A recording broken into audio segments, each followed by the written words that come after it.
मुझसे एक जवान ने पूछा था कि जनाब कोई समझ नहीं आई जिंदगी कैसे गुजारे, मकसद क्या? मैंने कहा तू समझना चाहता नहीं, वरना मेरे रसूल पाक अलैहिस्सलाम का एक एक जुमला दस्तूर हयात है। दस्तूर हयात, दस्तूर हयात। ये हमसे इज्तिहादी खता हो गई कि हमने स्कूलों और कॉलेजों की दीवारों पर अंग्रेजों के कौल लिख दिए। क्या बच्चों को सारी हदीसें याद हो गई थी? क्या इन्हें सारी बातें याद हो गई थी जो हम गैरों की तरफ चले गए? हमने उन्हें इधर उधर से खैरात लेके देनी शुरू कर दी। जिनके घर में हर शय मौजूद हो, वो अगर पड़ोसियों से मांगने जाएं तो बाप गुस्सा करता है कि हर शय तुम्हें दरवाजे पे पहुंचाई है, तुम उधर मांगने जाते हो। हमें तो नबी पाक ने दीन मुकम्मल करके दिया है, तो हम इधर उधर से मांगते फिरे। अजीजों गौर करो, एक एक बात हुजूर की दस्तूर है। मैंने उन्हें कहा चल अगर कोई एक हदीस तुम्हें आती है तो अपने लफ्जों में सुना दे। कहने लगा जी स्कूल की किताब में एक हुजूर की हदीस पढ़ी थी कि लोगों में से बेहतर वो है जो लोगों के हक में बेहतर है।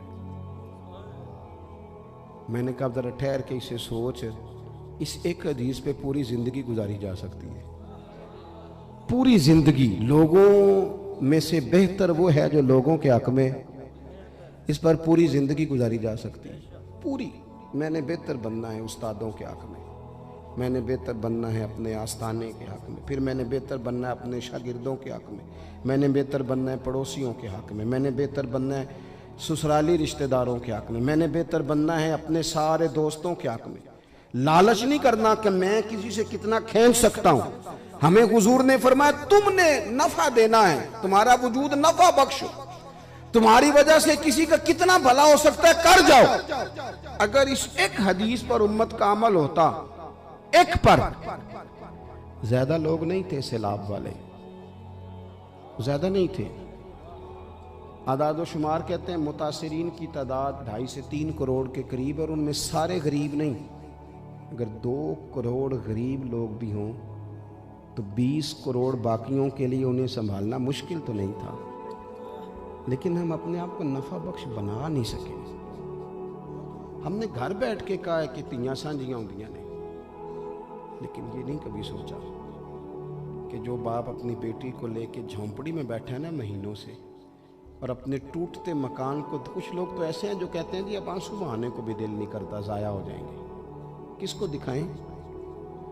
मैं दोबारा जब वहाँ विज़िट के लिए गया सैलाबज़दा इलाकों में, दोस्त लोगों से मिलने के लिए, बातचीत करने के लिए, कुछ चीज़ों को देखने के लिए, तो मैंने एक साहब से कहा कि हालात क्या हैं। कहने लगे बस नींद आने लग जाए ना, चारों जानब पानी है, बीच में घर है, तो मैं तो सो जाता हूँ, बच्चों की माँ नहीं सोती। वो कहती है कहीं कोई सांप निकल के मेरे बच्चे को डस ना जाए। एक अरसा हुआ मेरी माँ नहीं सोई। मैंने एक रात कहा था मुझे डर लगता है, लेकिन वो हमें बना इस तरह का दिया है कि मैं नफ़ा ले कैसे सकता हूँ, मैं फ़ायदा करके। ये मैं आपको बड़ी ज़िम्मेदारी से कहता हूँ। मैं मजहबी इज्तिमात में जाता हूँ, एक साहब कहते हैं जी वो आप हमारे शहर में आए थे तो अब आप दोबारा आए, तो मैं कहता हूँ आ तो गया हूँ, पहले आया हफ्ता पहले तो। नहीं वो साड़ी मस्जिद नहीं सी। मैंने वो किसकी थी भाई? जब इस कदर ज़्यादा घुटन माहौल में पैदा हो जाती है ना कि मस्जिदों और मोहल्लों तक की सियासत हम अलग अलग कर लेते हैं, तो कौम कैसे बनेगी? जब सही और अकीदा लोगों का मिजाज भी इस तरतीब से मुरत्तब कर दिया जाए तो फिर इनकलाब कैसे आएंगे? हुजूर ने हमें नफा बख्श बनने का कहा, नफा बख्श।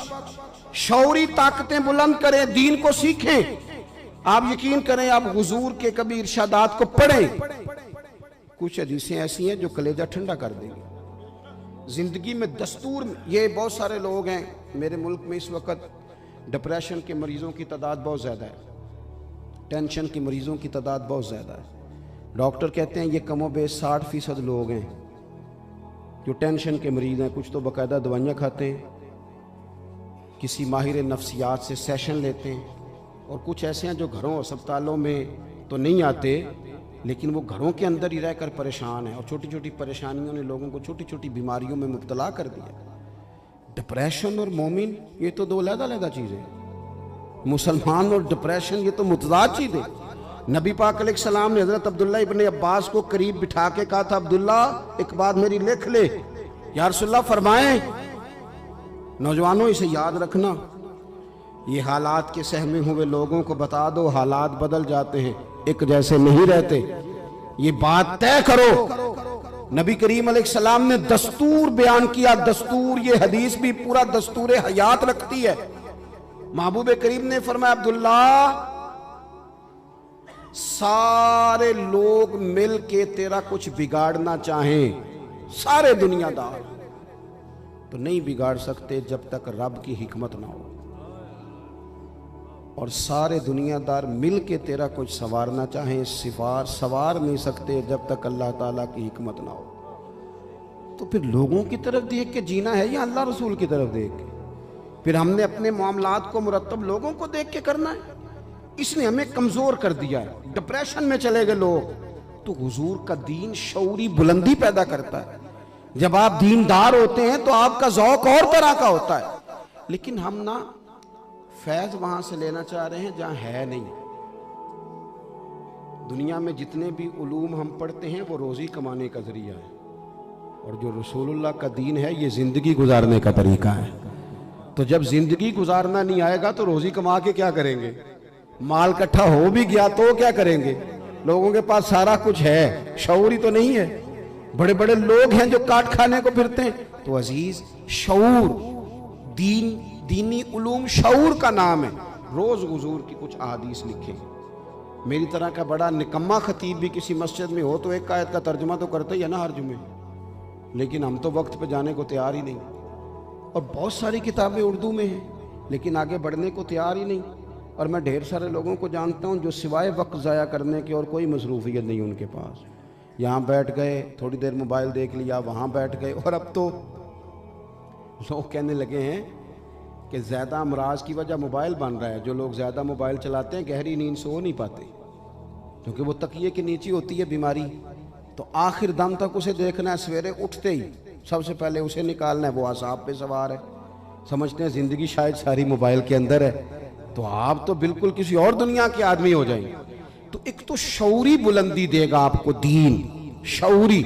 जब आपके अंदर इल्म आता है तो फिर आपके अंदर रूहानियत आती है।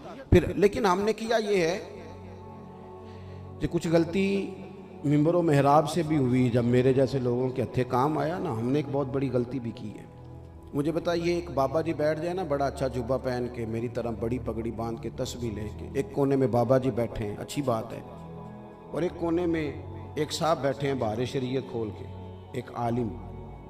लोग ज़्यादा किधर जाते हैं? बाबा जी की तरफ। ये बाकायदा मुरत्तब किया गया ये शऊर। हमने क्यों? कि हमने लोगों को ये तो बताया है कि सुबहान अल्लाह सुबहान अल्लाह सुबहान अल्लाह पढ़ने का सवाब है। ये नहीं बताया कि वुज़ू के मसले सीखने में भी सवाब होता है।